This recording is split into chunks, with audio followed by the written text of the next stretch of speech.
So in June of 2024, the United States had 8.2 million open jobs. 4.5 million of these are blue-collar jobs. Of those, about half of them are in services and about 13% are in manufacturing. And if you have ever worked in manufacturing, you know that there is a general sentiment that there is not enough help to get the work done that there is demand for right now. There are way more jobs available than there are people applying to those jobs. So, since Slant 3D works inside the manufacturing industry, we thought we'd talk about how 3D printing affects the job market right now and how it'll affect it into the future.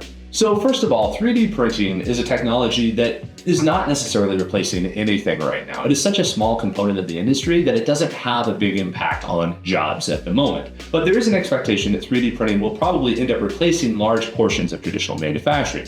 Places like injection molding and machining will very likely be affected by 3D printing over the next 10 to 15 years. So 3D printing will become a dominant part of the industry very clearly because it's just more efficient than many other ways of making things. But what does that actually mean for people who are working inside of 3D printing and would be transitioning from other industries?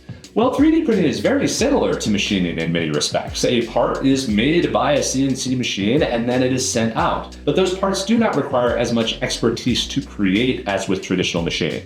Traditional machining is actually a very high-level skill where programming G-code and prepping the machine and everything else is a very specific sort of task. And for some reason, 3D printing has implemented much more automation into it as far as the preparation workflow. Right now, using services like us, you can literally just upload a 3D model and get a part back without having to know anything about 3D printing at all. Now, there's a component of garbage in, garbage out with this to where there is skill still necessary in the preparation and the design of the file itself, but that also applies to machining. In machining, you can't have an infinitely sharp corner, and in 3D printing, you don't really want an infinitely sharp corner either. So there is knowledge that's necessary, but that's at a CAD kind of an engineering level, not necessarily at the machine prep level. So 3D printing is a very heavily automated process and is increasingly going that direction. At print farms like ours, we use robots wherever we can to move material to machines and do the rest of these things because we are impacted by the labor shortage as well. So within the normal workflow, as 3D printing starts to grow, it very likely won't affect the overall manufacturing job market much more than it is right now.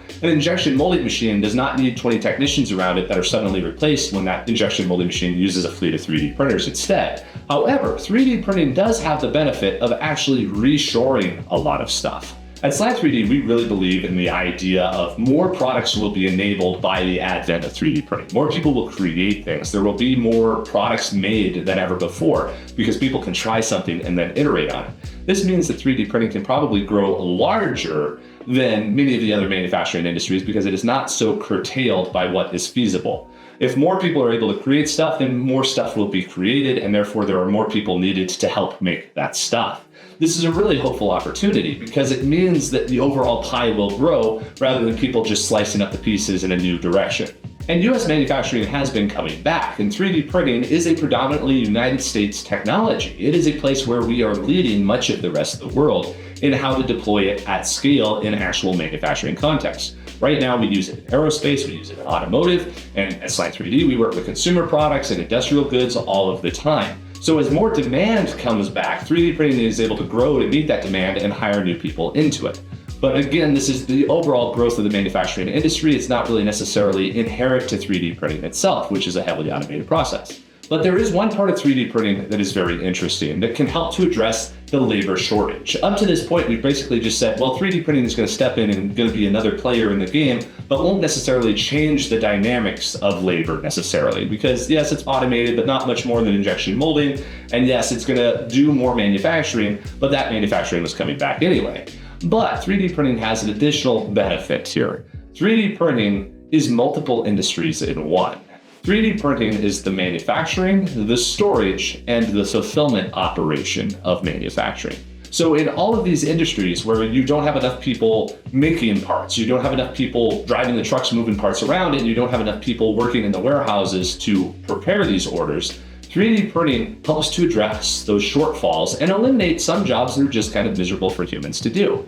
3D printing is able to store products digitally in the cloud, so no part is ever made until people actually want it. And then with large print farms placed around the world, that are able to do fulfillment in their local area, you no longer have large warehouses. You just have these individual factories where a part appears on the shelf and then is delivered to the customer that is nearby to where that shelf is. You're not having to ship stuff across an ocean. You're not having to pull crates and boxes out of shipping containers. Stuff appears at the point of need. This changes the entire dynamics because instead of having to staff 3 separate parts of the supply chain, you instead are only having to staff 1, which is effectively a warehouse where the shelves make the product. So long-term, 3D printing will be able to help address this labor shortage because it will just need less labor overall, because things will not be transported as much, things will not have to be stored as much and maintained and moved around as much. They simply teleport to where they're needed, and then someone can place it into a box and deliver it to the end customer.